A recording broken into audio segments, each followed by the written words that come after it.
storyteller, scholar, and designer exploring transmedia experiences in the future of entertainment, which is a greatly glorified way of eluding the truth, which is this. Because in my life, I have discovered there's one major truth. I double majored in English and philosophy as an undergrad, and the most brilliant piece of philosophical wisdom I've ever heard comes from two fine gentlemen from the philosophical empire of Vermont. If it's not fun, why do it? Ben and Jerry's. So I try and bring that kind of fun into pretty much everything that I do, and it has served me well. This part of my career really began when I was a master's student and a researcher at MIT in the Comparative Media Studies program. And I was there from 2005 till 2010. I was really there to study like transmedia storytelling, to try and understand what this new space is of these stories that flow from one medium to the next in an orchestrated fashion so that everything adds up to being integrated in the sum of its parts. There's a lot of talk about East Coast versus West Coast transmedia storytelling. East Coasters tend to be more like social media and live internet, things that feel a little bit more like Sleep No More. West Coasters tend to be a little bit more like franchise design and talk more about things like Star Wars. I'm pretty West Coast when it comes to this. And I wrote my master's thesis here, Transmedia Storytelling, Business Aesthetics and Production at the Jim Henson Company. And yes, I graduated from MIT writing about Muppets, which was awesome. But what this proved to me was that the amount of world building that went into both of these franchises back in the 80s actually made it way easier for the Jim Henson Company to come back to this back in the 90s. That work, while I was there, helped me boot up both the Convergence Culture Consortium, based on Henry Jenkins' book, and then the Singapore MIT Game Lab, where I was looking at video games or transmedia storytelling in video games specifically. That work got me recruited by Microsoft. And so from 2010 until early 2013, I was there doing things like this. So I had a hand both in the creation of this kind of future platforming kind of stuff when I was working for the Chief Technical Officer, Chief Experience Officer of the company at very high levels, doing things like Smart Glass, Xbox One, but then I helped put up this thing called the Narrative Design Team, where we were basically chartered with saying, we want you to create big, vast story worlds that will unfold across Microsoft's entire entertainment platform, including those screens that don't exist yet. And so that kind of work was what led to the ebook tie-ins to Adara, which launched with the Surface, the digital comic for Rise that launched with Rise and Xbox One, and I had a hand in influencing where Forward Unto Dawn and Halo's strategy is going forward. And I also worked on this thing down in the corner, Quantum Break, which I really can't tell you much about yet. All the good stuff at Microsoft I can't tell you much about. And which is tragic because a lot of it may never see the light of day.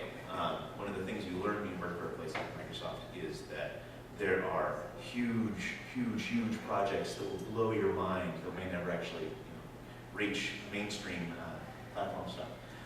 So after a couple years of that, I was like, you know what, I need to get more stuff done. I'm going back to academia. So I came down here and joined the USC Annenberg Innovation Lab.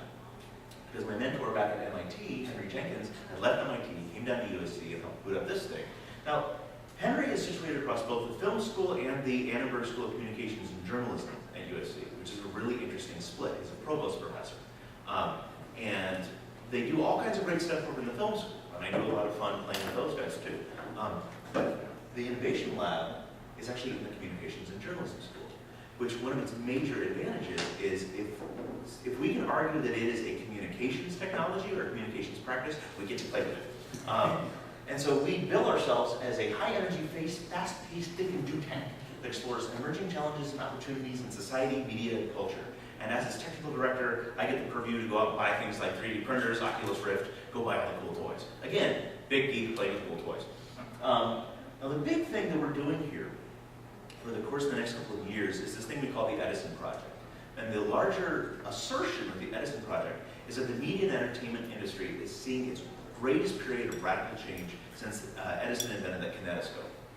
And that kind of radical change can basically be summed up in one of these 5 categories, or is split up in these 5 categories. The new creators and makers, so who are the new people making media, the YouTube generation kind of characters, the indie gamer kind of characters. The new funding and business models, how are these people making a living? Because all the big business models that the entertainment industry used to survive on before are going right out the window. The new metrics and measurement, which is tied very closely to those business models for obvious reasons. The new public spaces, which is both how do you use technology in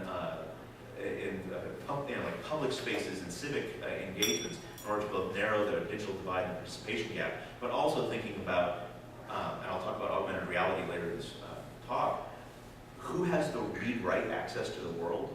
So if you think about how when you read Harry Potter and then go to London, you can almost see Harry and Hermione and Hedwig running through the King's Cross station to get to platform 93 Borders.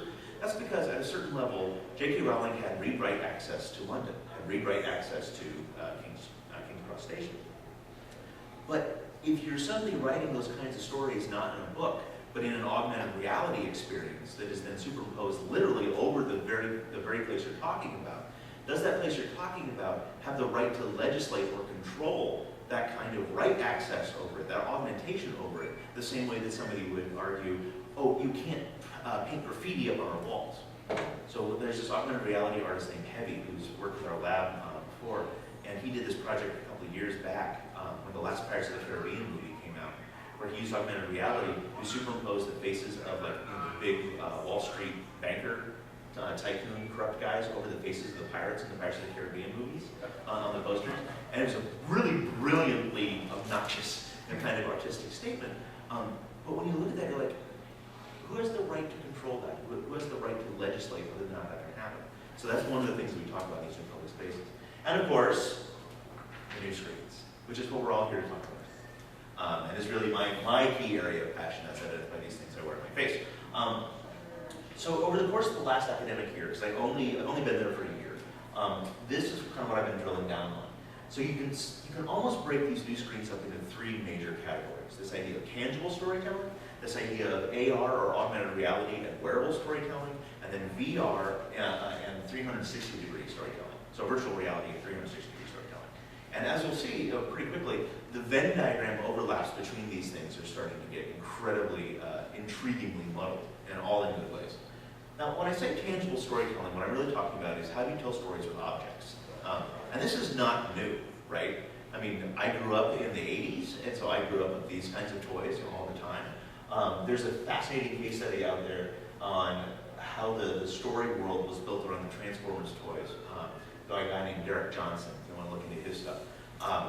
But okay, so this is really kind of cool. You can buy the action figures and have these stories bundled in with them, and then we tell our own little stories with them.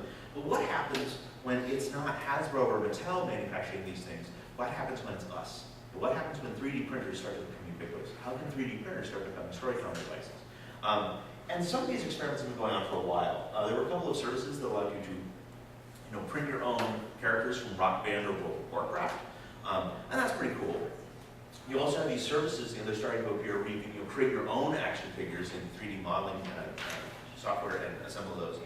And what's kind of fun about that is, from a niche fan standpoint, you can start creating action figures of any kind of super niche character that somebody like DC or Marvel might not otherwise grant the licensing purposes. To go out and create the big molds and the traditional manufacturing processes to create these things for some super niche characters. But now it's entirely possible to kind of like Lego QSO on these kind of crowdsource options to find out what people want, or to allow you to kind of roll your own characters using these things and kind of print on demand for tangible artifacts. I think that's where these kind of guys are going to be going. You can see some of this sort of stuff actually begin with MakerBot. So MakerBot themselves, the guys that make the most popular 3D printers, are starting out these new kind of character design storefront kind of stuff. So they worked with, what's her name? Carla Davis, I think? And I apologize for the quality of the picture. To do this book called Leo the Maker Prints, where it's illustrated with all these different little toys, these 3D printed toys, that you can then go out and download the codes and print these toys yourself at home. And you can customize them, you can paint them, you can do all that kind of fun stuff. That's just the first shot that MakerBot's issued. They're now starting to create this whole section of their store to go out and print these action figures that are all these kits, so kids can play with these toys themselves. And authors are starting to get into the game. This one, on such a full C, is a novel with a 3D printed limited edition cover. And there are some really other interesting people starting to play with this kind of stuff. But it still feels super niche. People are like, oh, who's going to buy a $3,000 printer? These things aren't going to show up in your homes. The thing to keep, I know, right? Yeah. but even those, like, there's a fine line between, hacker culture, $500 printers, where it's all rough edges, and the kind of, one-click printing and stuff that MakerBot is gradually moving towards. And it will get there. But in the interregnum between this, I think that what you're going to see is this. So Staples just announced that they're going to install 3D printers into all of their stores, so you can actually go and 3D print something there as easily as you might take a PDF. Exactly, right? I've seen one, actually, I think it was at Office Depot, but maybe it was Staples, but I've already seen one in place. What model were they using? It looked like one in that earlier picture, it's small, Okay. so like that big. It has the big orange top? Yeah, I think that's what Okay, so the brief geek moment. There's actually two major ways to do 3D printing. There's the additive model, which is what the MakerBot uses, where it's laying down layers of plastic to do it vertically.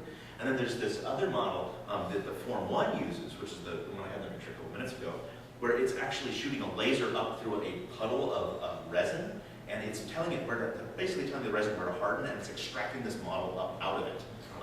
Doing that gives you a much higher resolution 3D print, but then you have to go through this really messy state later of dunking it in this fixative stuff, and then snapping all the pieces up of it. So that's one of the reasons why the MakerBots are so much more popular, is because they're a lot easier to do something, even if the quality rate is much lower. So getting back to the question of how do you tell stories using 3D printers, this is the experiment that my lab did this spring. So Fox is one of the sponsors of the lab. And we worked with their guys to take the logo from Sleepy Hollow, which is this kind of skull and crossbones, axe kind of thing. We took that logo, we split it up into 9 pieces, right? And then we 3D printed the pieces. So imagine you have 8 friends, and all 9 of you really like the show, and you always get together on Saturday night and watch the show, or whatever night it's on, because I use Hulu. And so what happens with this is then we mail all of you one of the pieces, right? And so when you get together, you all bring the pieces with you, and you sit down around the table, and you arrange the pieces together until the puzzle is right. And then you take your phones out, and using an augmented reality app, you take a picture, or you aim your camera at the puzzle pieces, and if it's properly arranged, it unlocks a webisode using augmented reality that is then superimposed over the pieces, right? Really low-hanging fruit technologically, but it's so cool, but it works. And so that was just one example of how you might use 3D printers in kind of an unorthodox way. Now, okay, that's kind of cool, but what happens when these toys start getting smart, right? Bruce Sterling wrote this book called Shaping Things, probably about 10 years ago at this point, in which he coined the term spines, for which I will never forgive him, which is basically a fancy word for intelligent objects, or toys that will talk to the internet. One of the early ones was this, the Navistag toy robot Bunny, where these things are fun. You can basically hook them up to data streams. So like if your stock portfolio is doing well, it'll kind of chirp happily and the lights in the summit will glow green.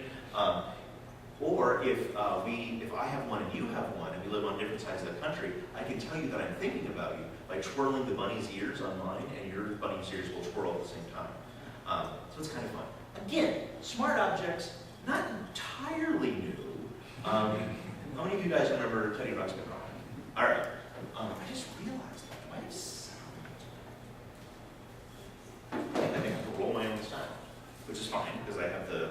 So as you'll see, I brought along the Oculus Rift for demos after the talk. But because I don't think this room is actually equipped with speakers, I'm going to do a really quick hack job here.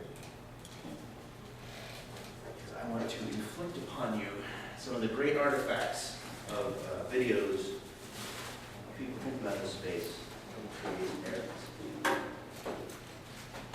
One, two. So, what are other kind of intelligent toys and smart stuff that you guys have played with already? Anybody? The guns that I put my iPhone in, and all of a sudden now I have a video game that's movable, and I'm walking around the room, and I give it to my kids. My kids are walking around it.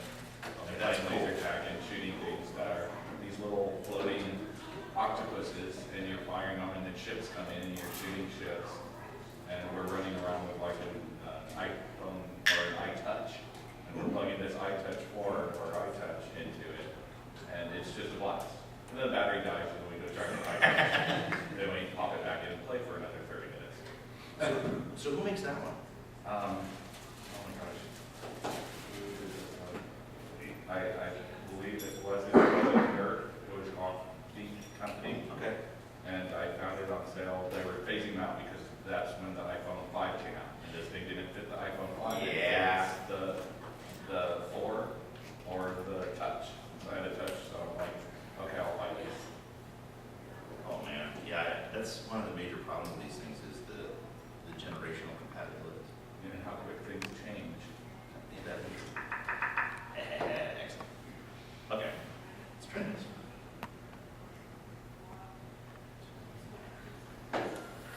Show and tell time. My name is Annenberg, and Teddy's name is Teddy Roach. He talks, he tells stories, Format is not included. Hi, my name is Teddy Ruxpin. Can you and I be friends? I really enjoy talking to people. I would like... Teddy Ruxpin, the storytelling bear, comes with illustrated booking cassette from Worlds of Wonder. Now, Teddy Ruxpin was not a very interactive kind of toy, right? It was cool insofar as you had these very light, kind of animatronics, so it felt more animated on the traditional teddy bear. But when you really started getting into these kind of interactive toys, I would argue, was the big Tamagotchi boom back in the 90s. Again, okay, this is kind of fun, but the little screens here are really still pretty limited. So what happens when we start taking the affordances of tangibility and the tangible artifacts, but then really tying them to really richly interactive spaces? That's when we start getting into things like Skylanders. And oh my God, did Skylanders work? Yes.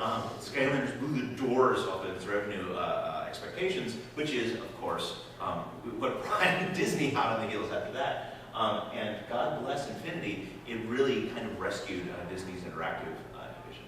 And so a lot of these kinds of experiments with toys that then tie back into rich interactive spaces, I think we're just going to see more and more and more of these. However, the toys themselves, the Infinity toys, are really not that playable. They're really just little statues. And what they did was they took these little chips and they put them in the bases. And it's basically kind of an RFID or near-field communication thing where you pass the chip over the base or put the chip on the base, and that's the pairing that tells the game to unlock that particular pair for that particular power. So what happens when you start mashing these pieces together a little bit and you start using 3D printed things that we can create ourselves and then using low-cost prototyping hardware like the Arduino stuff and put that in the devices ourselves to create our own interactive toys? So that's one of the experiments we're doing this summer on this project called Winklebeans. So we're working with these kind of designer toys they're wood, right? So they're very tactile. But we're trying to explore how we can embed sensors into them so that each of the limbs and the pieces on these guys are magnetized, so you can kind of mix and match them around. So we're trying to understand what it would take to put the sensors in there to monitor where the pieces are and which combination of pieces you've done, and then change the story based on how you reconfigured the toys. So tune into the lab probably this fall for some kind of report as to how this is going. We're probably like the second or third week of this big sprint this summer. So we're still catching the slings and arrows of outrageous prototyping. So that's kind of the stuff we're looking at, tangible storytelling. But moving into the space of wearable storytelling, obviously this thing on my face is the greatest example of wearable storytelling that people are thinking about now. And the kinds of stories that are told with glass tend to feel a little bit like this. So this is Seeds, a story shot with glass that came out of the...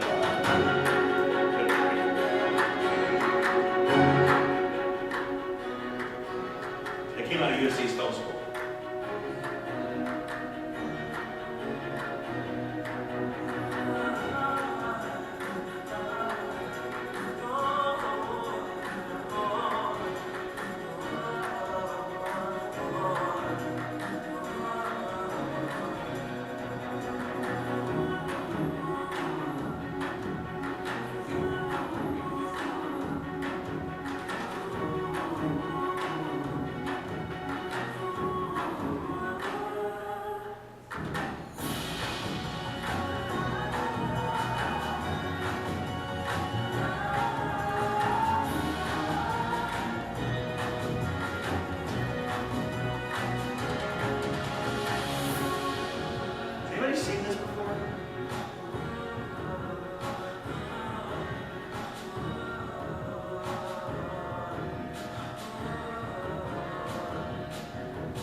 you'd have to really know if you filmed everything from there. What they don't tell you is that the amount of recharging of this thing they had to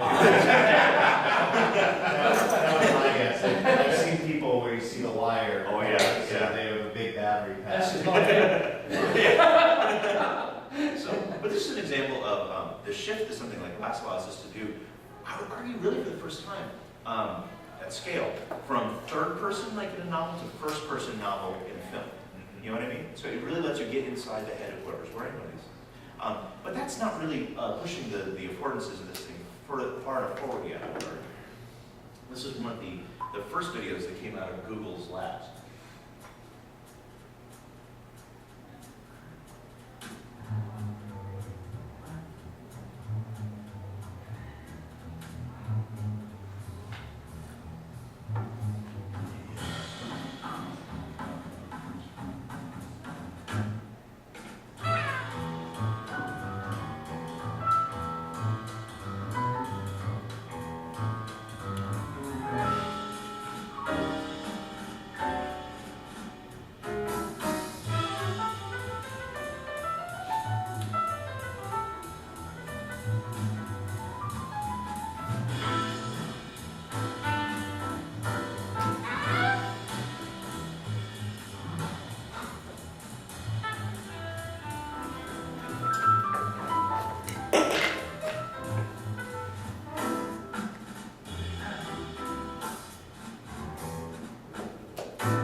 So this is just kind of an experiment, is to say, like, how do you do stop motion animation using a camera like this?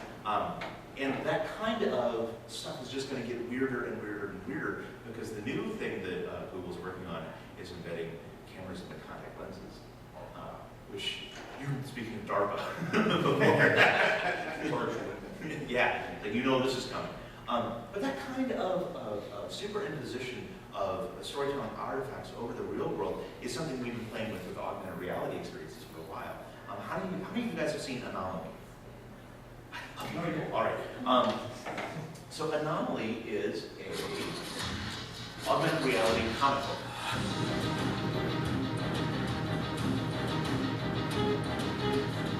It's also a brick. This thing is about this big and weighs about like 20 pounds.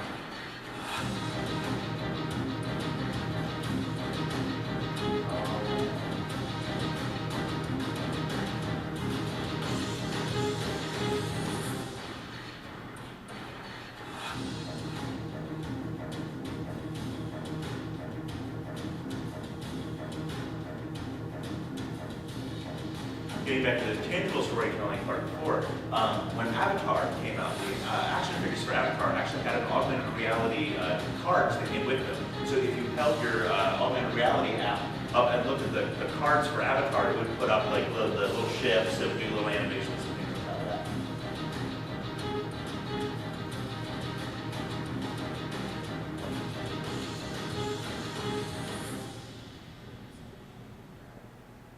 So moving down that path, what we see with this is what we saw with the two videos were stories that were created using glass, but not necessarily for glass.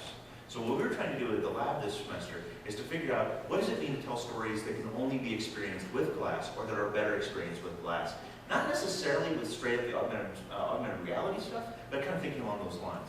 So one of the sponsors for our lab is Warner Brothers. So we went and we took the video from Warner Brothers Sherlock Holmes, the Guy Ritchie, what's his name, Robert Downey Jr. Movie from a couple years ago, because they have these pop-up picture-in-picture director's commentary tracks, and we stripped that out of the movie and we pushed that to glass. So imagine that we're sitting there, watching the movie, and you've never seen the movie, but I have, right? And so we can be sitting on the same couch, watching the movie, and you can just be watching the movie and be uninterrupted by any of the director's commentary stuff, but I can have it pushed to my own personal ocular device. And so what we create is this kind of asymmetric, simultaneous multiplayer experience for movies, right? Which is really kind of cool. And you can take that same kind of underlying mechanic and spin it around for accessibility. So this other experiment that we see up on the right is, what happens if you push the subtitles to glass? Or what happens when you push ASL, American Sign Language, to glass? Then you start having an experience where somebody who might be hearing impaired can go into a movie theater with glass, minus all the piracy concerns, and actually have that pushed directly to them so they watch a movie with their friends in the theater, right? Or we could be in a different country and have the translations of that movie pushed directly to glass. So how do you actually through this? So the way this worked was we synced up the movie that we streamed through a browser, and then at the different points it pushed a notification to glass to tap and then play the video up here. Does that make sense? Okay.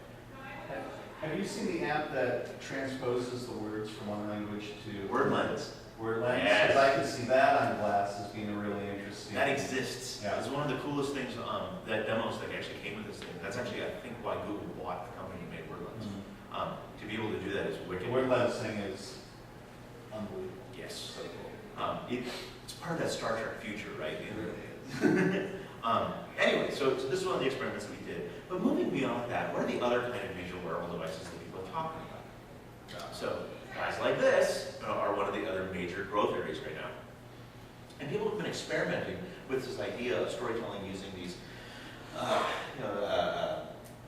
quantified self-movement kind of tools for a while.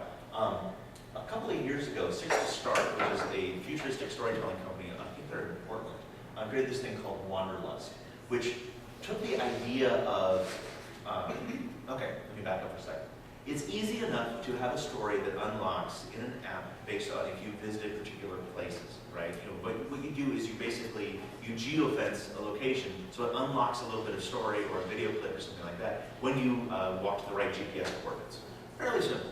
What they did was they said, okay, but if I'm going to tell a romantic comedy, and part of that romantic comedy is told in a coffee shop, I don't want the only people that will ever be able to hear this story to be the limited number of people that will ever visit that coffee shop. So instead of saying you have to go to this coffee shop with these GPS coordinates, we're going to abstract that to any Starbucks or any place of that class of location using an API similar to Foursquare's, right? And so that allowed you to do these kind of location-based experiences at scale. What they just released, I don't remember if it was this year or just the beginning of the last year, is this thing called The Walk, which is, they did this in conjunction with, I think, the British Health Board. Yeah. Yeah? There's only London, 60 stars in London. Oh, I thought they were We're important. fishing The on other- Strava, the easy. other- Yeah, that's right. Yeah, Dan's The important. other one, right. Yeah, thank you. Okay, so do you know much about this? About The Walk? Yeah, look. Okay. Do you want to talk about it for a second? No? No? Okay. I'll outsource it to another video.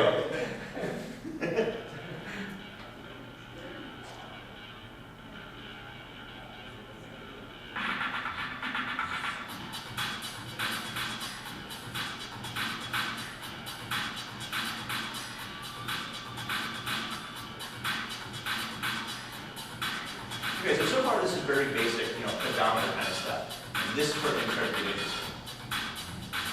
Keep moving. Enemy agents could be all around you.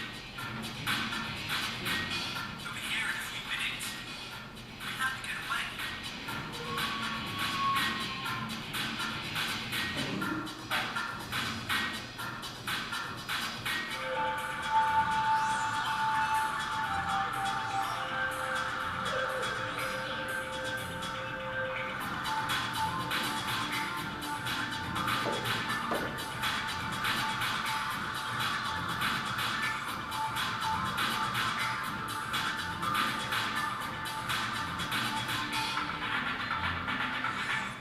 you notice that I've categorized this as in that Venn diagram overlap between augmented reality and wearable devices and 360 and virtual reality kind of experiences. The reason for this is because I genuinely believe that what we're moving toward very, very quickly is an environment where these kind of wearable devices, they will tell us stories, but the best ones that they will deliver will be in conjunction with things like the connected home and the connected city, right? So that when you walk through the city around you is telling you the story. And that's the kind of stuff that those of us that have been playing in alternate reality games have been doing for a while now, right? So to have things like the big projection of the Dark Knight logo up on the building at the very end of the Why So Serious ARG a couple years ago, I think that that's the kind of stuff that's going to be pushed to these kind of personal devices. And those kinds of experiences, I think, are going to feel a little bit like this. This is an animation, you can find this up on YouTube, by an animator using stop motion animation using very low-key or low-tech kind of augmentation experience.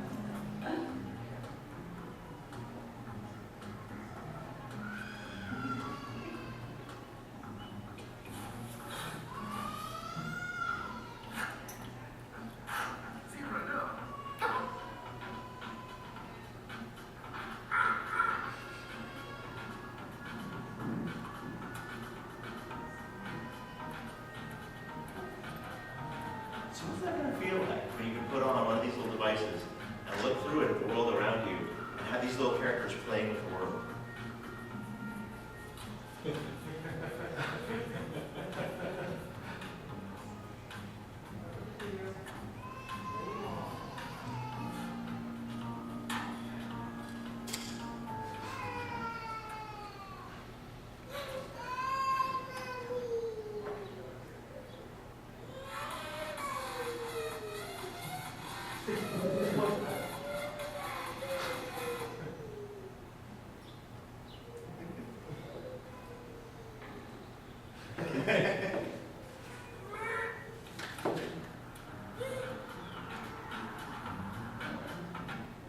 You get the idea. So these kind of augmented reality storytelling experiences, I think, are coming up very, very quickly. And one of the experiments that we're doing in the lab right now is to take Figueroa Corridor and to say, there's this big movement happening right now to try and put bike lanes on the Figueroa Corridor, but to also transform it into this kind of space running from where the museums are just south of USC, all the way up to just a block or so away from the Disney Concert Hall, into this thing called the Figueroa Innovation Corridor. To say, if you start the museums and you look around, you can see the history of innovation in Los Angeles. You look at USC, you can see the kind of innovations that came out of USC. And as you're going up the street, you look around, you can see all the kind of new innovative startups that are popping up all along this corridor, right? So how can you use these kinds of connected city, augmented reality, storytelling platform ideas in order to communicate this, not just to see what the past was or what the future is going to be, but to actually see what's happening right now around you and to look at the world through a different lens. One of the fun things about being in a communications and journalism school for this kind of a project is it makes you think really hard about not just who has the read-write access, to the world around you, like I mentioned before, but what are you being told and why? So to be able to have this kind of ocular translation layer and standing between you and the world at all times, suddenly you start to really realize that somebody is literally translating reality to you. So what is the Fox News augmented reality translation layer going to feel like, and how does that differ from the BBC translation layer or the NPR translation layer? This kind of crap gets really scary about that. But to be thinking about something like this, you have to start thinking about how do you author the entire world around you, and how do you tell a story when all these different pieces are unfolding, 360 degrees all in your head. Well, that's one of the reasons why I'm so interested in something like the Oculus Rift, right? So there are a lot of people that are starting to do explorations into 360-degree filmmaking. So this is a trailer for a documentary on the rise of the Rift that's actually produced for the Rift.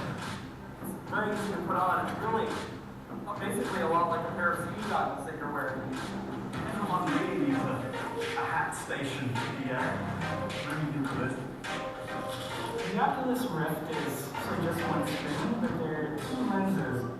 Virtual reality is three things: tracking your physical movements, redrawing a scene based on those movements. So if I turn my head this way, you draw what's over there, and then sending new perceptual information to the eyes and the ears. What is the future of collaboration and communication? Really, what's the future of humanity as we move forward with all these virtual technologies? It's very difficult to explain to people what Rift is like, because there's really nothing else out there like it. It's such a hard thing to grasp. And so people who try the Rift, so often they say, oh, now I actually get this. I get what VR is and what this could mean for everyone. So that's going to take forever.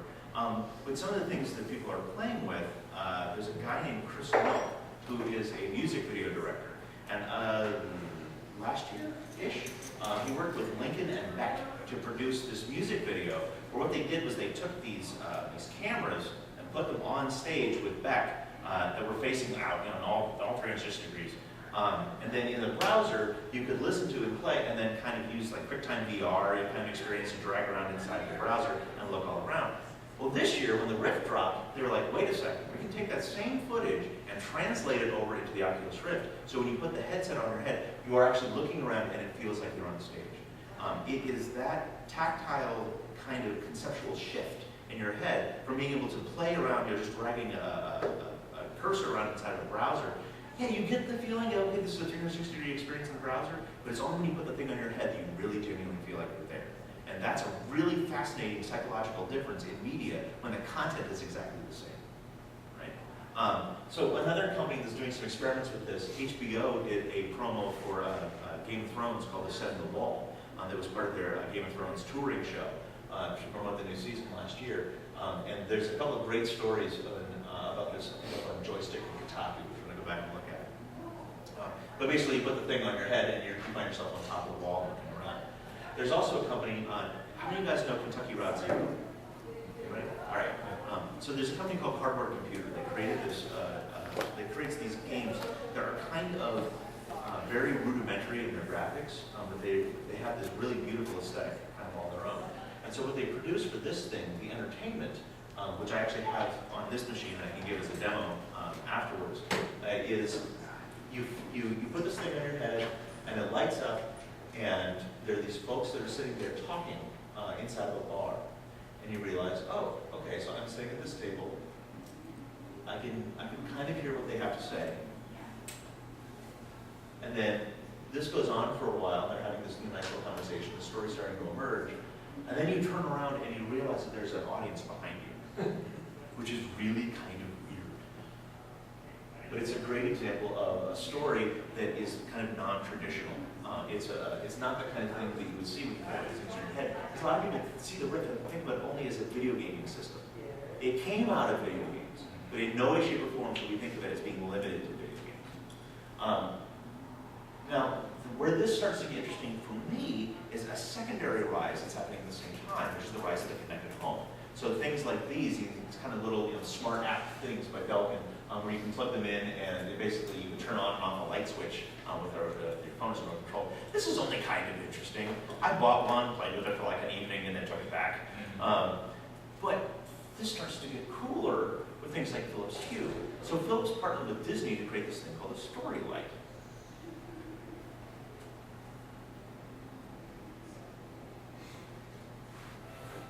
I'm going to tell you a magical tale about a little girl who loves stories and about the night her favorite stories came to life.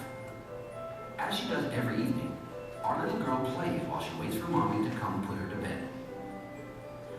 She loves bedtime because she knows Mommy will read her a story, but tonight is different. Tonight, there's magic in the air. They choose a story from the Enchanted Storybook, and as they start to read, something wonderful happens. The room falls under a spell. Our little girl is entranced as the story unfolds, but she isn't the only one listening. Her favorite lamp is listening too. They both set out on the most extraordinary extraordinary adventures. They laugh at the antics of the monsters Mike and Sully. They sing along with Princess Rapunzel, while a little girl decides to paint her room pink, and then blushes pink herself when the princess marries her prince at last. Together they fly away, whirling up into the sky on the Wicked Witch's broomstick, or ride in style on a fire-breathing dragon. Until, in the end, they reach the land of dreams. The Philips Disney Storylight transforms every storytelling moment into a magical experience. Yeah, marketing talk. Okay, this is kind of cool, but really it's kind of that same ambient glow light stuff that we saw on the back of TVs, a while ago.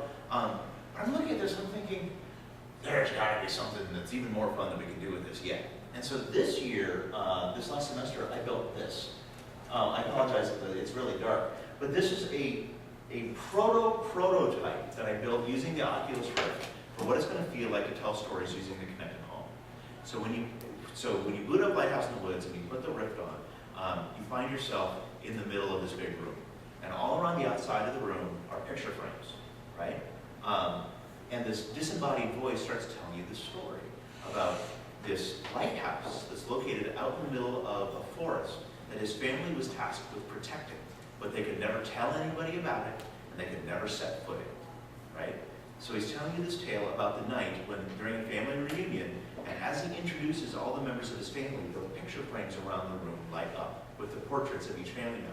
And the mechanic that I'm playing with here is, what happens if you could commandeer or override the digital picture frames in your living room, right? There's a lot of family members in the story that I wrote to kind of dial up and dial down the number of picture frames you might have in the room. But imagine if you're listening to the story or having it piped to you through the speakers in your room, and the picture frames in your house are lighting up and the pictures are being replaced by the characters in the story. So what happens this night is his cousin, who is this really bratty little girl, says, "It makes no sense to have a lighthouse in the middle of a forest. Who would do such a stupid thing? So I made a report at school. I went to City Hall and I asked." And grandfather said, "You did what?" "All right, you're out of here. You and your parents, get out of the house. Don't come back until you've learned your lesson." And the kid, being a kid, throws a tantrum, bolts out of the house, runs out into the forest, throws open the door of the lighthouse, runs inside, slams it behind her, and half the family falls dead. And at that moment, half the picture frames in the room wink out, right? Because that's the mechanic that I built, was to tie those picture frames to the lives of the characters. And so the next part of the story has our narrator explaining how the rest of his family fell victim, to this curse over the next 20 years. And slowly, all these picture frames are winking out until there's only 2 left. And then it says, and then in the middle of the night, I get a phone call from my last remaining cousin, who is in charge of the house. And she says, oh God, you have to come now. She's come back. And the first cousin's portrait lights back up again. And you'll have to hear it to hear the rest of the story. But that's the kind of stuff that I've been playing with, right? So what happens when you start doing this 360-degree storytelling for the connected home as itself a narrative platform?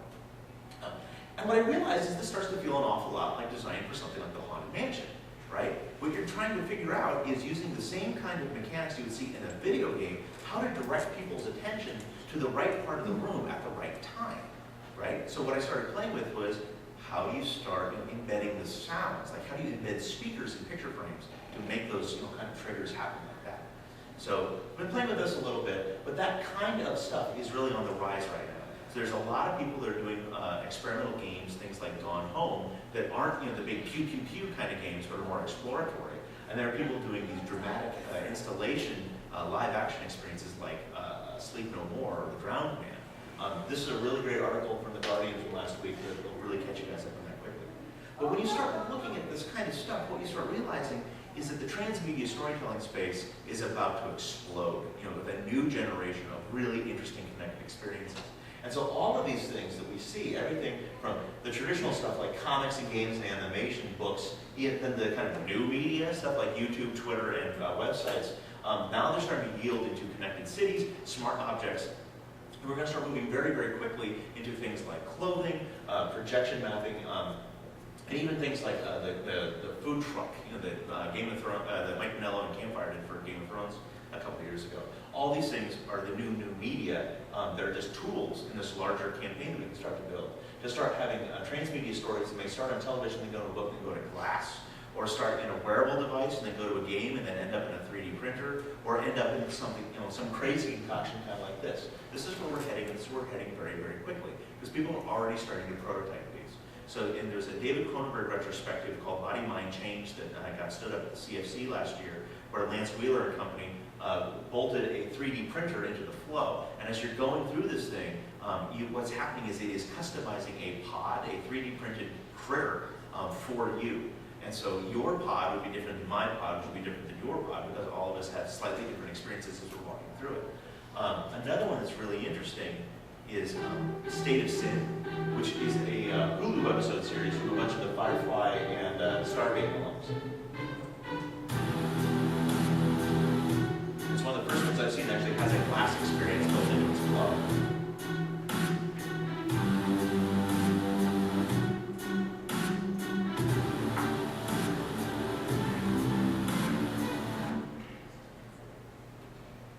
Finally, one of the more interesting ones that you will get to hear a lot about later this afternoon is Google's The Themes. next act of the Niantic project.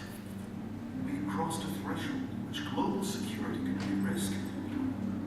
Decrypting the data was the mistake. This is not psychosis or some cognitive break, but an actual takeover of the mind. Much of the public sculpture found in our cities is based on design seeded in the human mind. Certain places have an energy that not only attracts people, but attracts events. The mission of 13 Magnus is to monitor the effects of mind hacking. Obviously, this will be done with the highest of security to make sure that the ideas do not contaminate or threaten humanity. This all leads to Niantic. I know that many tools will be needed to fight this battle. You just have to know where to look and know what you see. Portals emit exotic matter into our world, and that matter has certain effects on our world. I started noticing that there were energy fields, anomalies on Earth all around. A few of them exhibit properties that are as yet unexplained. I know that there are others out there. What if they're already among us, but we don't realize it? I must be prepared to work with them or fight them. They are coming. Something's wrong out there in the world. This doesn't feel like a scientific study. The one hope lies in understanding what happens in Niantic. Not all mysteries are solved, but the joy comes in the pursuit.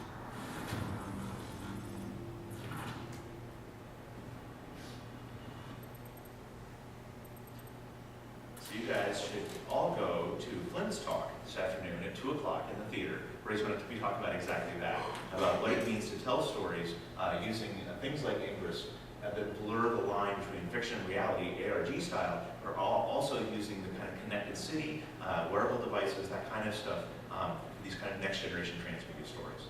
So I'm going to leave you with a hypothesis, and this is kind of what I genuinely believe is what we're going to see happen. The mainframes yielded to desktops, and desktops yielded to laptops. Laptops are yielding to mobile devices. And what will happen next is that mobile devices will yield to a mix of wearable devices, connected homes, connected cities, and smart objects. And that's going to be, that'll be very, very powerful in urban areas. But then in suburban areas, rural areas, like where I grew up in the middle of nowhere in Ohio, I think that virtual reality is going to really explode, right? And what these things have in common is this kind of need for an underlying language of 360-degree persistent narratives, right? That's the kind of stuff that I think is where a lot of this is going. Not necessarily purely interactive, but even the really passive stories, even the ones where you sit back and you listen to them, or to like watch a movie, I think are going to feel a lot more 360 degrees, a lot more immersive. And so what I would suggest that you all do moving forward is one, to just play with more stuff, right? One of these things, the developer kit for the Oculus Rift, is $350. It's less than a PlayStation 4, right? You can go out and buy one of these things, and the dev kits are really not that hard. You can download software to play with, like the ones I'll show anybody who wants to come play with it after I'm done. But just to kind of get your mind out there into the space and feel like what is going to work and what won't. Start thinking in 360 degrees. Start thinking about what does it mean as you walk through something like Disneyland. How is that narrative being spun? right? What is that going to feel like as storytellers to try and direct people's attention in interesting ways, much like you would do with theme park design? And finally, to have fun. Because again, if it's not fun, why do it? And there's going to be a lot of people out there that are going to try and sell you this stuff. They're going to try and sell you hardware, they're going to try and sell you software, they're going to try and sell you all kinds of stuff. And only you'll be able to know when you play with it if it's genuinely fun. Because if you don't have fun doing it, your audience isn't going to have fun doing it. And then you know you're going to be in a whole heap of trouble. So yeah, thank you very much for coming.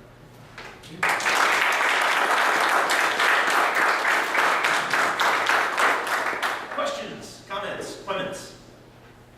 Sir? I come from the gaming side of things, been in the video game business like 14 years now. And I was in film before that. I actually used to build this weird experience. But have you seen, I'm trying to remember what it was, it might be Rescape or something, but basically it's like a first-person shooter that you wear using virtual reality, but they map everything in the actual room that you're in. It procedurally determines where you are. Yep. And I think when I see stuff like the ingress with the waypoints and stuff, I think that's where I want to get with this. I want to have not just Google Glass, I want like an overlay that can create reality. Like when we do these LARPs, to walk into the room and have it look like Jabba's palace instead of the conference room. There's a company called Meta that's producing a product called Space Glasses, which is basically, it looks like a set of ski goggles, but it's a translucent augmented reality layer that will look over your entire room. Because I think that the pieces are falling in place for that too. Google has a new phone that it does 3D volumetric scanning of the room. And so to be able to put that sensor in the phone and then port that information to these goggles, things are going to deliver exactly what you're after. Because that's what I see where it feels like they want to get to. Things like glass and ingress are that first step in getting to this truly augmented reality kind of world, where instead of a second screen, it's an overlaid screen. That was the problem that we were constantly wrestling with on the smart glass team back at Microsoft, which is when you have your second screen experience and you're trying to watch TV, this sucks, you know? But if you can do, and that was one of the reasons why we did the glass experience, so that, you know, if you're watching the thing and then you're looking up to check Twitter and all you're doing is just this every so often, that's not so bad. But I do think that we're going to see the simultaneous rise of AR and VR. I don't think either one excludes the other. But yeah, I think you're absolutely right. I think it's going to be crazy exciting. Yeah, especially for like puppet. Yeah, Sir, how do the glasses work with actual glasses? Do they fit around them, or? So Google now sells these with actual glasses frames that you can buy and install. But I've worn them over my glasses, and it's a little hinky, but it's not terrible. So what happens with glasses is that they position it here, not necessarily here, but here. And the reason for that is because they want it to be a just-in-time kind of spliced-in experience to push you visual notifications or to ask it stuff. It has a voice recognition thing in it to be like, okay, glass, Google cat photos or whatever, and then kind of look up here to get your results. So the work is good going when I do this a lot. TV's playing, I'm listening to it. Can't see it, but I'm listening to it. And oh crap, this is a really good part. tablets have probably ruined how a lot of us watch TV. You know? Yeah. I think everybody in my family now, we're doing a lot of this, and people miss a lot of the shows that they're on. My wife calls it TV addiction. My family uses the TV as a background noise. Yep. It's always on. The only time my dad ever turned it off was when he wanted to have a really good conversation with someone he cared about. Yep. You knew you were important, and dad went, how's it going? What's super weird is that there's an entire ecosystem of content being developed that different tiers of attention, right? So when I was writing my master's thesis, I bought the entire season of the Knight Rider reboot back in 2005, because it was exactly the kind of content that you had to pay no attention to whatsoever unless there was something genuinely interesting happening. But the background noise was just enough to keep, to keep that other part of your brain that was constantly interested in, I should check my email, I should do this, I should do this, I should do this. No, you should be writing. And if you're that addicted to candy, you can go look at Knight Rider for a second and then get back to your writing. But DirecTV is another one of the sponsors of the lab. And one of the things they were asking us about earlier this year was, what are those kind of tiers of attention that people have? Passive attention versus active attention, that kind of stuff. For precisely that kind of thing. The other thing that's really fascinating about second screen experiences is the only one that I've seen that really genuinely works really, really well is the one for Game of Thrones. Because Game of Thrones is so damn hard to keep all the characters straight, week to week anyway. That you want that ability to be like, wait, who's that guy? Okay, the background. Oh, okay, right. That's how this thing fits together. Okay, that's where this is in Westeros. Okay, got it. So that kind of augmented storytelling for narrative complexity is very good. Yeah, then you can tell a more complex tale. Yes. You may not want to necessitate that. I don't know. That's a fascinating thing to start looking into. But anything else, it's one of those, how do you create a second screen experience for something when everybody's like, oh yeah, everybody has the second screen open, but it's email, it's Facebook, it's Twitter, it's porn, it's whatever it is that is more interesting than the content that you made, that is more interesting to them than what's on the main screen. And then if you are the guy that's trying to make that thing on the main screen, it goes directly against your core underlying principles as a storyteller to try and grab somebody's entire attention and pull them into your world, right? So it's a weird new kind of storytelling to be able to do this kind of augmentation stuff. I think we got to kind of start figuring it out. In terms of understanding the technology, what are some good places to go, whether it's conventions, websites, whatever, in terms to sort of get to grips with this and find out what's available, where to get it, and how to use it? Oh man, that's a great question. I've been so steeped in this stuff for so long that I'm not entirely sure where I go. Boing Boing. What? Boing Boing. Boing Boing's a great example, yeah. There's actually one of the most fun sites out there, and it's my homepage, it's PSFK. P is in Peter, S is in Stephen, F is in Frank, K is in Kit Kat. Every day they post up a bunch of news about people that are doing new and interesting things in storytelling and media, all kinds of that stuff. And with a lot of pointers to things like TED Talks. So that's kind of fun. If you're interested in prototyping stuff, actually starting to get your hands dirty and start to build things, the range of people that are building new kind of hardware, tinker toy kind of stuff is fascinating. At the conference I just got back from, they had a table with the guys that make Little Bits.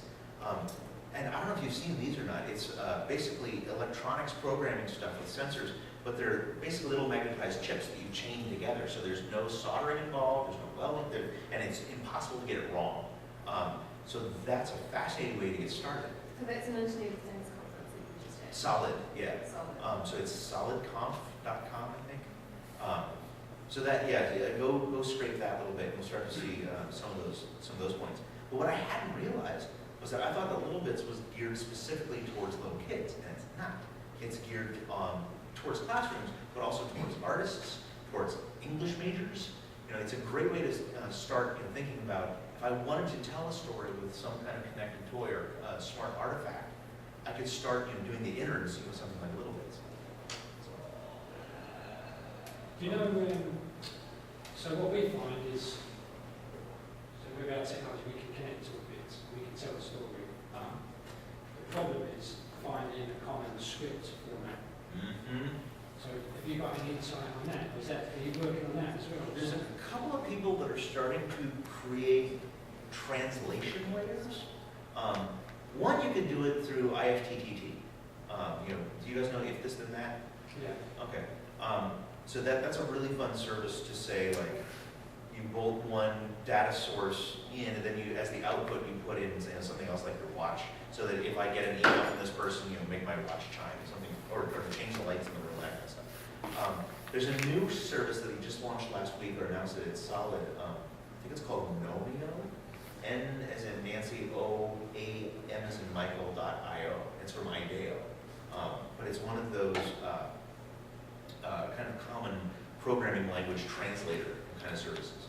So there's been a couple of those, but you're absolutely right, trying to get everything to speak the same language. Well, no, what I meant actually was from the creative writer. Yeah. Take a script writer. Yeah. Or an author of a regular novel. Okay. We can make all the bits talk to each other. Yeah. And we can say, getting them to understand how to write a story, so we have our own methodology for this is the user journey as you go from this one to this one, this is the pace of the tweet. that's just something that we have to teach people how to do it. And I'm wondering who is looking at the non-technical bit for the creative people to tell them this is how you express the story you want to tell when you've got this connected world. I think that we need more people like Lance. Like Lance Wheeler is one of these guys that's doing a lot of experiments with future storytelling stuff. He's the guy that did the pod thing for Cronenberg. We need more folks with guys like, we need like more Andrea Phillips, we need more J.C. Hutchins. We need more of these people that are experimenting in the space to kind of figure out what works.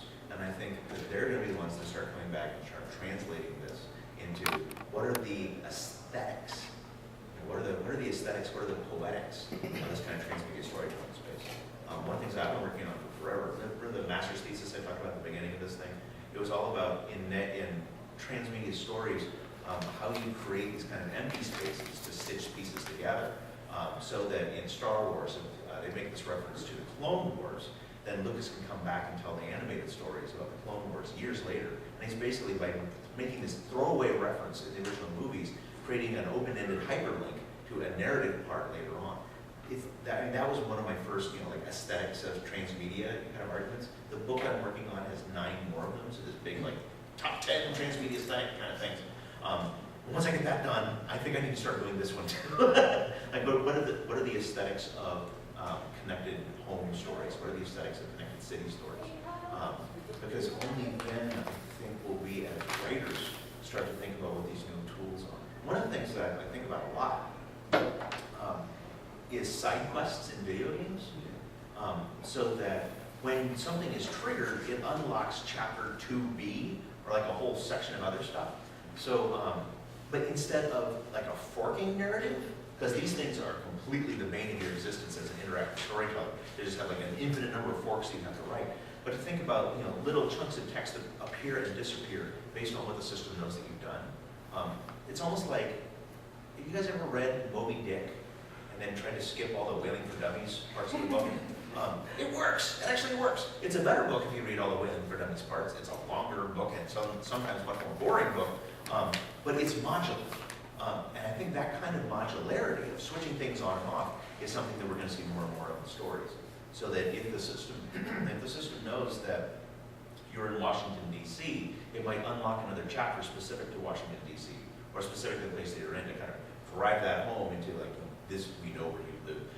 But more like, look out the window and you'll see where this happened, kind of a thing. But also more, if it knows that you read the tie-in novels about Dash Rendar, the heir to the Empire stuff in Star Wars, then it might unlock an additional chapter, or like 10 minutes of footage about Dash Rendar in the new super extended Marvel Disney version of Star Wars that will be coming to triple Blu-ray in 2022. In terms of the location-based storytelling that you were talking about, is there any like cheap software that you can use to build sort of a shoestring budget? Robert, you want to take that one? Yeah, well, no, specifically for location-based stories, there's this Aris software, and it's free, yeah. How do you spell it? A-R-I-S.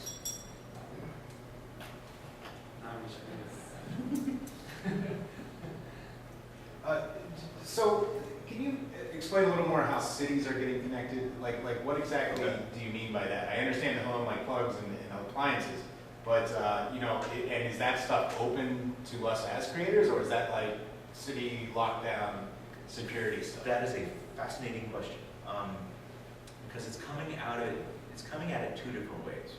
The city infrastructure is being upgraded so that there's an increasing web work of nodes that basically function as sensors to say, how is the power being used? What is the foot traffic around this area like? What is the temperature here? And what's going on? So basically, the cities are becoming intelligent by being able to feed that kind of real-time data back to whatever kind of network is out there.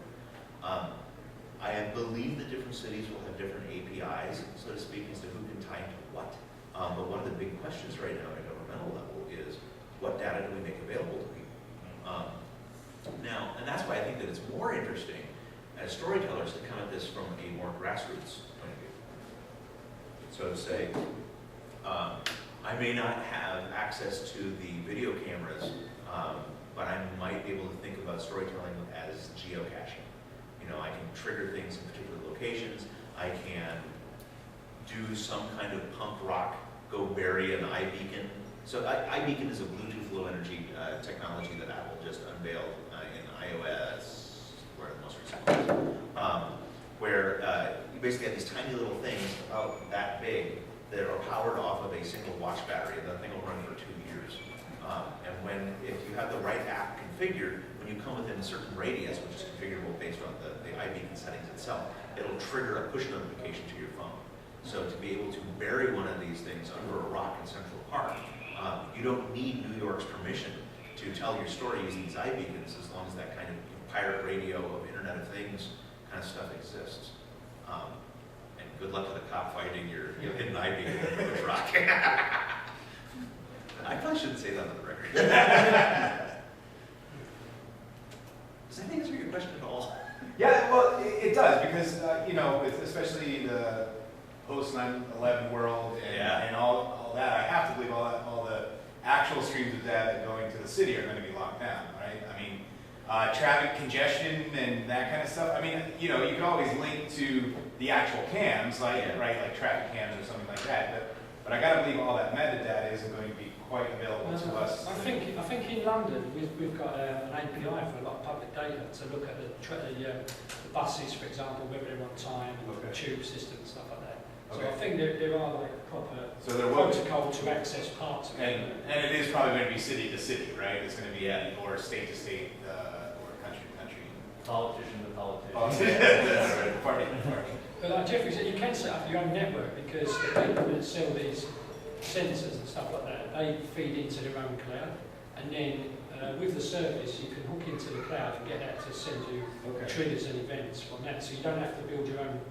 You don't have to build the network part. All you do is buy the sensors. Just get the sensors and then feed it into your project in their cloud.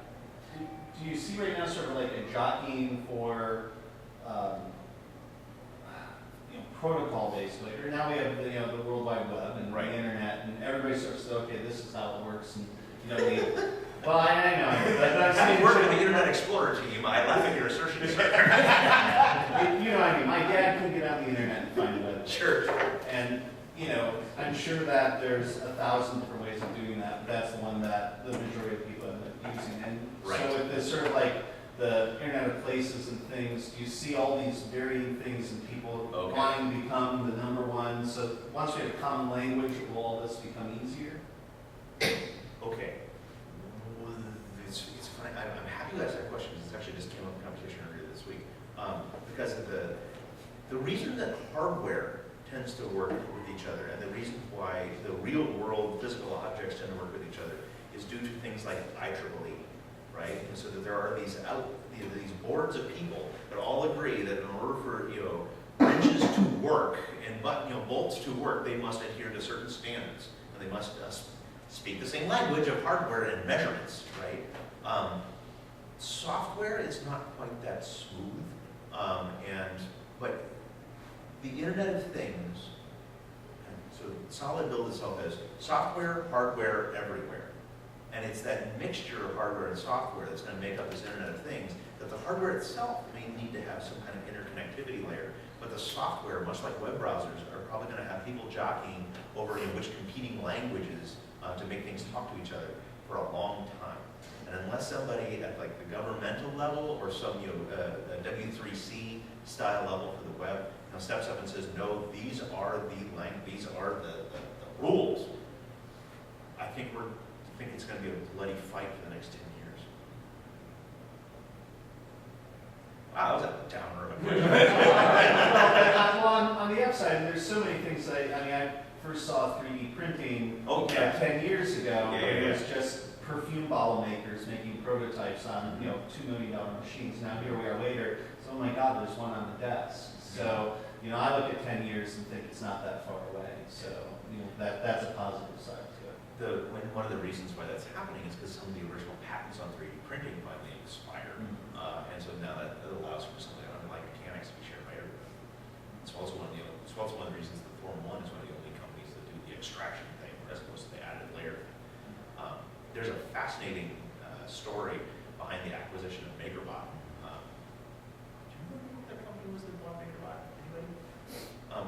some other big 3D printing thing that was doing industrial grade stuff.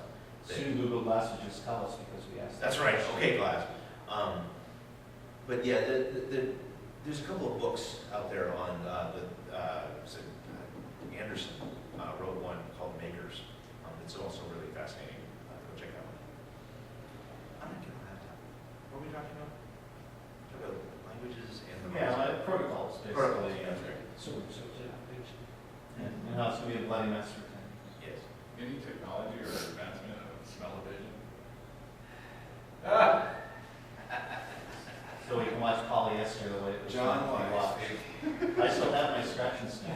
Well, okay, with technology, what I've seen personally in my life experience is hallucinogens have been starting to become obsolete because you can buy devices to create that sensory that they did without the negative side effects and the connotations that they have on them.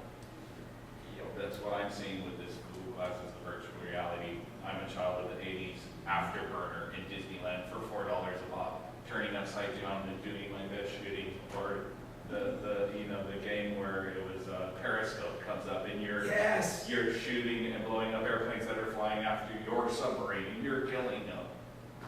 Oh my God, I haven't thought about that game in 20 years. Yeah. What was that thing called? I remember. Periscope. Yeah. Anyway, all right. No, there's an entire little subgenre of stuff that is dedicated to that. What's funny about virtual reality and motion sickness, a lot of the stuff that people are doing to try and prevent that kind of stuff, and figure out the problem, you completely invert it, and you end up with some really disorienting shit. So it's fun. Yeah, well, that's my point. Like, if you wanted to create a virtual hallucinogenic trip, then what you do is you go into this thing, you start mucking about, the very, things that Improved colors. Yeah. Flashing, Changing the sounds. changing the way that you perceive stuff. There's a demo that somebody told me somebody was actually doing here at WyrddCon called Exchanging Bodies, where two different people are wearing the Rift, and so you have the Rift, but it has a camera, and so you put the Rift on, and you're looking at the person that's seated this opposite from you, and they have a Rift on with the camera looking at you, but they're seeing the world through your eyes, so they're looking at their own body from the headset of the guy, of the other person. It's that kind of like perspective shift. Astral projection. Exactly. You're looking at your own The Parrot, the guys that make the drones, the new drone that they're putting out, has a Oculus Rift support system built into it. So you can actually, send your little piloted drone and be virtually flying up to your neighbor's window. So the developer kit for the Rift is $350, and you can start producing or creating content. So what happens with the Rift is you get this for $350, and it comes with like a 4-month license for Unity Pro. Unity is a badass of a program. It's the one that a lot of video games are made in. Do you have a good, succinct description of Unity? Okay. I do. Bring it. It's the #1 3D engine among medium and indie game development. Yes. As opposed to yes. The Unreal Engine, which is generally for AAA, but recently became available about a month and a half ago at a very competitive price.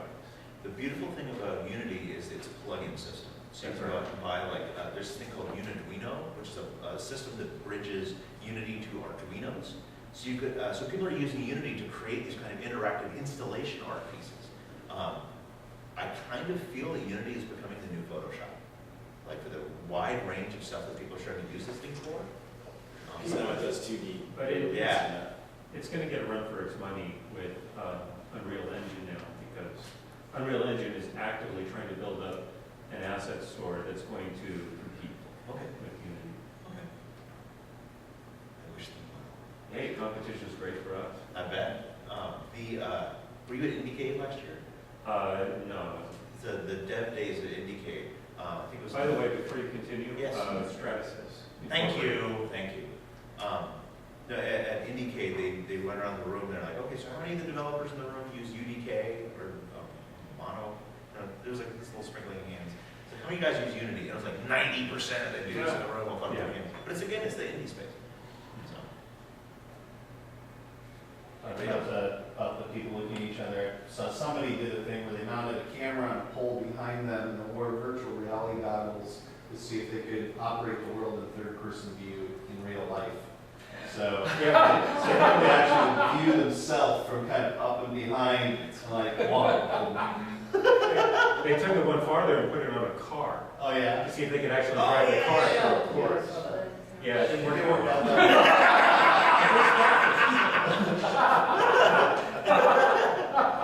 I love all of that. Anybody else? Can you talk more about like the 360 cameras that you were Yes. talking? So How do you think that's going to evolve? And where does the director sit? And I agree. Is he going to be an actor? I mean, you know. Okay, so one, to date, most of these 360-degree camera rigs have been assembled, I think, with a mix of GoPros. You can actually 3D print a chassis to slap all the GoPros in to create this. Basically, it's a disco ball of cameras. Later this summer, if my reports are right, there's going to be two different competing 360-degree cameras that drop on the market for about $500 a pop. One of them is the Bubble Cam, which is BUBLCAM, and the other one is the Geonaut, GEONAUTE. As far as I know, neither of them have actually hit the market yet, but both of them are vying to become, this next wave of stuff. That's going to be really, really interesting. Somebody was doing the one where they like your backpack and they mounted it up here and are walking around. I think what we're going to see a lot more of is these 360-degree cameras installed in stationary locations around live events or theatrical kind of events, so that we wind up with these movies that start feeling like an inverted version of theater in the round. You know what I mean? So the audience is in the center and all the action's happening around them. But I was thinking about that because I want to do a 360-degree story later this summer. I think it's going to be like a fire and forget missile. It's like, okay, everybody, learn your lines, and then we're going to put this camera in here, and y'all just go to town. Because, where do you put the lights? Where do you put the set? And outdoor shots suddenly start getting really weird. Well, staging for something like that is interesting as well, because it's virtual reality. You don't necessarily want somebody to have to keep flipping their head around to watch two people talk. You don't want two people on either side. You also don't want to have all the action here and nothing ever happen behind. And you have to think about how much you want people spinning around as the audience. I'm wondering about that. Yeah, because I've done that before, where something's happening behind you, and you're like, oh crap. Yeah. I almost wonder if somebody's going to come up with a 180 or 270-degree storytelling thing, so that it feels like you are in the best seat in the house in the theater all the time, but the story's here. So you look over there, and okay, so this is fully immersive, then it's black, so that at least your mind has to do half of the work to know where to look.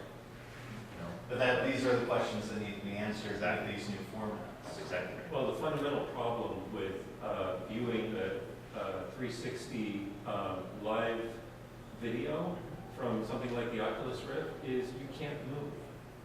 You're stuck.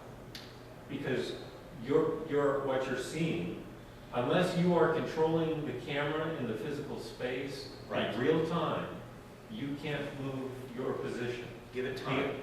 Well, what do you mean give it time? I mean, give it time. that's a limitation of you sitting there and viewing a video from a single camera source that's pre-recorded. There is one solution though, and that is compositing. Yeah. If you have everything composited and is in physical 3D space, then of course you can move around. That's what I mean. So but that's not a live recording. Everything has to be recorded. Yeah, that's true. That's true. So one of the demos that I have for the Rift is a music video that cuts from camera to camera to camera to camera. It's very disorienting. Yeah. You're teleporting. Yeah, but it's less disorienting if you're the one making the control, choosing which camera to go to. So imagine 4 cameras set around the outside of a football stadium. It's like, okay, so basically then you're doing the camera 1, camera 2, camera 3, camera 4 kind of switch that is almost the same as what you see on a regular broadcast, as they're switching from camera to camera. But I think that it's going to feel better for you. But yeah, that thing that you're describing, how do you render the universe in a space? I think that it's going to be 20 years, maybe? I'm pulling this out of my ass. before you get the mashup of the tech that we talked about a minute ago, of volumetric recording, actually knowing where the physical spaces are, with enough camera sources to almost pull the inversion of that scene in the Matrix, where you're spinning around, right? To be able to map the surfaces onto all those things in real time, to be able to drive a virtual camera through a real world environment. But the amount of camera, or the amount of processing power that's going to take is going to be astonishing. The other thing that we're talking about right now is when you put on the Rift, this is the DK1, this is the first version. Its resolution sucks. It is terrible. DK2 is supposed to be better, but what happens when this thing becomes 4K? Like when you actually start having a really 4K picture quality, high def stuff. And didn't you guys see the 48 frames per second version of The Hobbit? So regular film. So you remember how the 48 frames per second one felt like video? If you get if you get in a high enough frame rate, it feels like you're looking out a window. Which means that if you are trying to eliminate the illusion of film, or eliminate the constant translation that's happening in cinematography, that slightly fuzzy look that we associate with film, I really felt like you're there. Yeah. In virtual reality, you want that super high frame rate. You're going to want that super high pixel version. But dear sweet heavenly host, the amount of bandwidth required to translate that kind of stuff down to a local processor without any kind of lag that's going to result in direct motion sickness inside of this thing is going to be insane. Which is one of the reasons why we have to pay such careful attention to what's happening with things like the FCC right now, and what kind of legislation is happening. Not just net neutrality, but beyond that, to the point where Comcast and Time Warner and these other guys are actually blocking other smaller companies from getting into the service space, right? Because we're going to need Google Fiber at the least to be able to do this kind of stuff at scale. Very discouraging. Time Warner. Jesus. Yeah. What I say. It's the same problem. Yeah. Or getting these companies to actually spend the money given to them to upgrade their systems, to actually upgrade their systems so that they have more bandwidth, even if we pay more. They do it reluctantly. Is it possible now to actually broadcast to an Oculus Rift set? Like if I had a camera at another location and someone put on the set at their place, and then I could move the camera myself, or they could actually tell me to move the camera? Yeah, that would be possible. It's coming through Unity or something. Okay. You're streaming something directly into the engine. Okay. Yeah, right. But that's what I mean. Is that? And then you can, just like as you would play a multiplayer game, you can tell them, okay, move the camera over here. Okay, move the camera here. You could have a video game where you're controlling bots in real life, and you get to see through, the point of view of your bot. Okay. And you could have different bots fighting each other. So and actually have them actually physically fighting at a location. Yeah, while someone you have else an is- arena somewhere, and then people all over the world are, they've got the Oculus Rift on, and they're having real robots attack each other. That would be possible. That would be very Again, You could probably do that today. Well, that's what drones are. Yeah. I mean, that's exactly what drones are, just without the blockades or headset. But I'm sure they can plug that in. That's why I said that the Parrot version 3 actually has the Rift support stuff on it.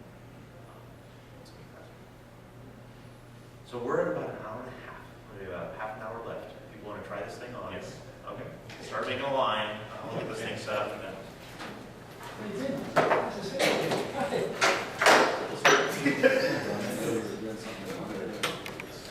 Yeah, I mean, think about it, the military drones, that's what they do, guys. It's Virginia flies planes, in Afghanistan.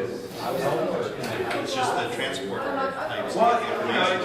When you brought up like, oh, you're not able to go to you actually have someone there and it's like, oh, he's not yet, I'm sure the sort of thing, I mean, you can do Skype, I mean, people can do that right now, people live stream live video all the time, so right now, I'm sure somebody's done a live stream of 3D feed. Yeah, right. Somebody must be doing it. I think. It's, There you are. Okay. So now you swipe backwards. It's not from the motion of the body, it's from the distance of the machine. You're able to control the point of view of your character in the 3D world. But that's not matching what's happening to your head. Your head is staying straight because you're looking at a screen. the screen's not moving. Right. So your head stays here, but your point of view is changing, and your brain doesn't like that. And so you, in my case, I think that's. I'm sorry, but my girlfriend was like, she can only play third person, but for some reason, it's third person. Anyone can buy one, but they don't get that. My first person games, like the screens. One thing she's interested, one thing she's Oh, look at that, yes. one thing she's enjoying when I work is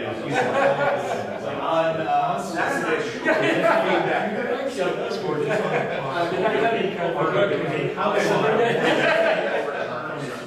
And your brain feels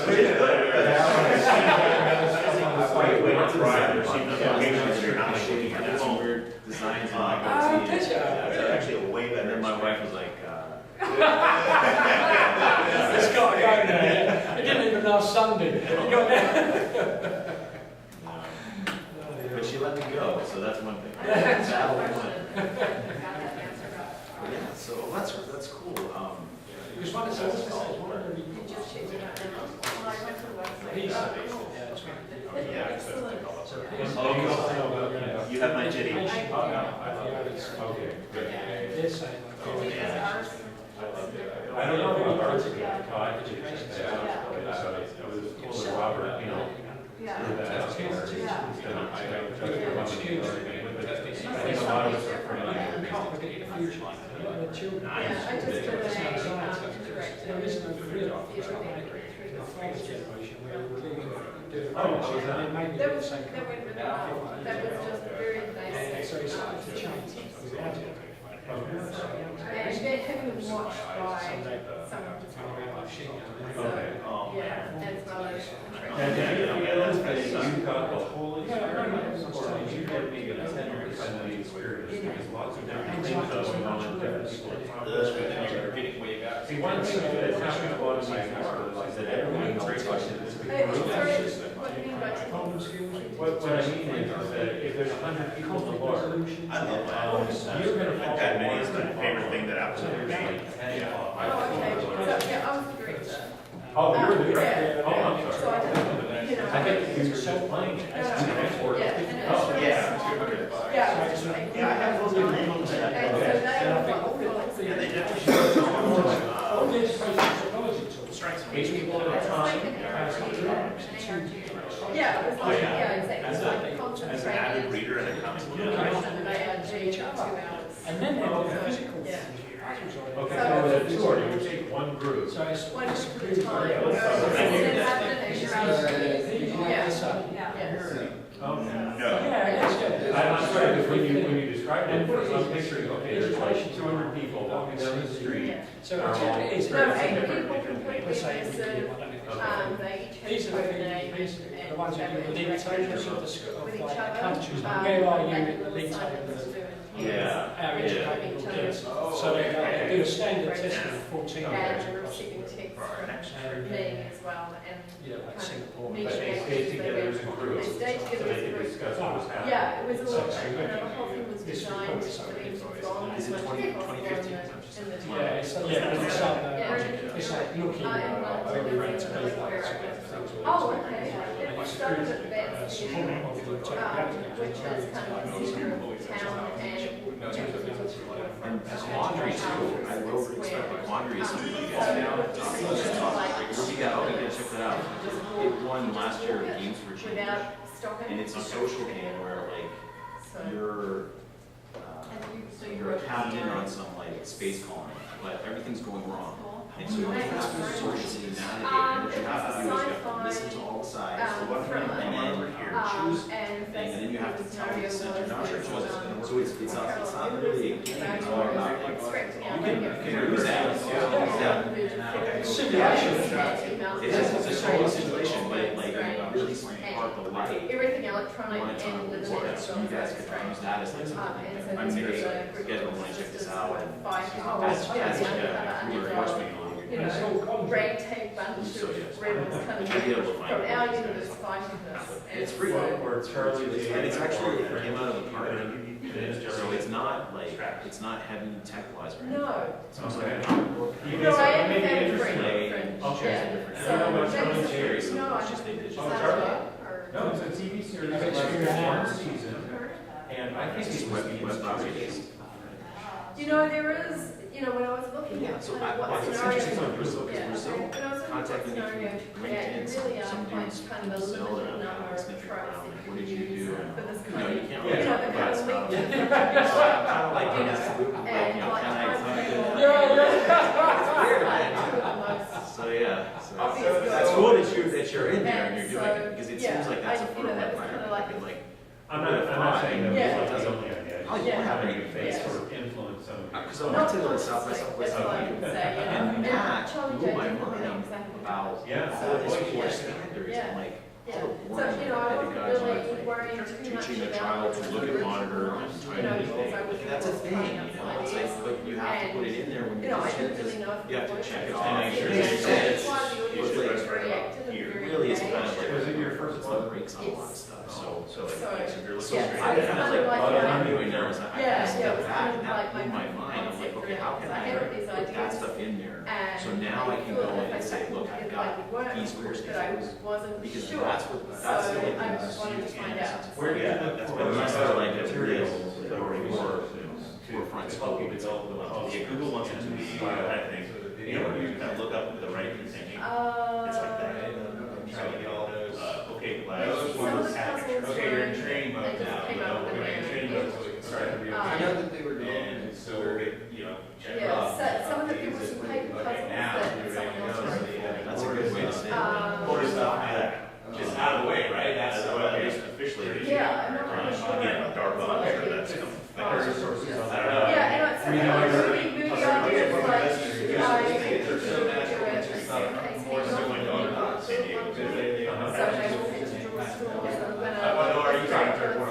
No, I'm talking anything, just because I think the capacity is going to be like, you know, take over class, what's that, what did I do yesterday? Like, we're going to start forgetting stuff. Obviously, So, savvy Yeah. enough to see that, you know, our challenges are different, but No, I can read about AIG. like now we have to convince kids about it. It's Yeah, if you're in an area where other people are, you know, Maybe I'm Yeah. really, I think it's different. I think there's like so much stuff in there that like, I don't think as a kid, I don't know. I'd much rather be playing the video game. But the video games aren't really that good. Like, Assassin's Creed with the things you're on American history. And so like, you know, kids are like, yeah, it's fun, you know, like, For them, it was a it's disinformation out there. It's like, so I get it. That's what they're gonna do. They're gonna With that, like now stage with Bowie. So what I took away from it, like now schools realizing that their lane, and they want to maintain the values, but they still have to have like these lists. So you've got the old school, like all these battle axes that were you've got like where our kids can't do it. And so then events happen, like, you know, a shooting, and then you're like, what's going on, right? So where did, you know, kids are falling through the cracks. There was a student they brought this, and that was, I mean, dude, that was personally open to stuff that I don't want to do again. Because it's like, it's like an explosion every 2 seconds, something's going on. But they brought in like a student to talk about her experiences, to kind of tell us off. But what I took away from it, we were talking about that anxiety, and she was like a straight There can A also be student, social, but she was like, things you're supposed to do. she Like I was had in anxiety one because they wouldn't tell her what to study, so she was doing straight A's. You know those students that at the end of the class are always like, oh, or during the test they're like, oh, what do you mean, teacher? Like, you know, they lose out the answer. I was kind of like that a little bit in my early education, because you can get that 100%. But she was saying, look, I don't know what to study, and we didn't know what our test results were. So she was freaked out by not having the answers, and you have to talk about it. You can't give that to a kid. They have to be problem solvers. So it's like, it's a charity. we're going to teach that. It's weird, right? Either kind of like training to max out on the test, but the test doesn't help you. No, and it's the same as well. One of the issues with the parents as well, that they want the kids to come home. And then like they won't, the kids don't do anything. They're so they don't have some problems, they don't raise their needs. No, exactly. Everything has to be one of the Yeah. Oh, well, they just give up. Yeah, right. No, Yeah, they can't be number one. I'm not gonna say why. My son has that problem. Because you leave that thing running constantly for 2 hours, one, it'll burn, you'll correct, and really do that. It's like, What's wrong? I'm gonna go do something, you know, rather than, rather than taking a while. Yes. Yeah, well, I'm gonna tell you, as someone who Basically works at a time, it's hands-free. you know, it's the difference between 25 Because I thought it was and 20 really interesting, like I was glad that you stuff that you're getting sat down. is real bad. I watched because, It's you know, software. and that's like after work, I and sit then I and was question. thinking afterwards, I was like, You know, what is this is why, what, I wasn't even born then, you know, well, so, like, this, we do, You and I and so this puzzle, directions are right on top. I'm up there, they got stuff showing up, they Facebook. Yeah, there's the Oculus Rift. I never had this happen before, it's the first time, it's a college bar, and so it's all, you know, 21 to 24. And all it was, so basically it was trivia questions, right? But it was each letter had, each answer had a letter was assigned a number, sort of like a code, but it wasn't a shift or anything. It was basically, you know, we picked. I use one, I use two. Sort of, you know, but they didn't even fill it out. You know, they didn't come up with answers. You know, they're just like, we didn't know how to do that. They were doing it. Yeah, and then they get all angry because it's too hard. And I'm like, I'm one, just come to me. Unless you really want to wear them like that. And it's right there. It's because that's exactly what the live which gets to you know, you gotta repeat it 3 times. And so like you are listening all the time. Because the first two they don't even get what you're saying or anything like that. You know, finding out what they're talking. But without putting two of my next, just yeah, the problem solving. I don't even know if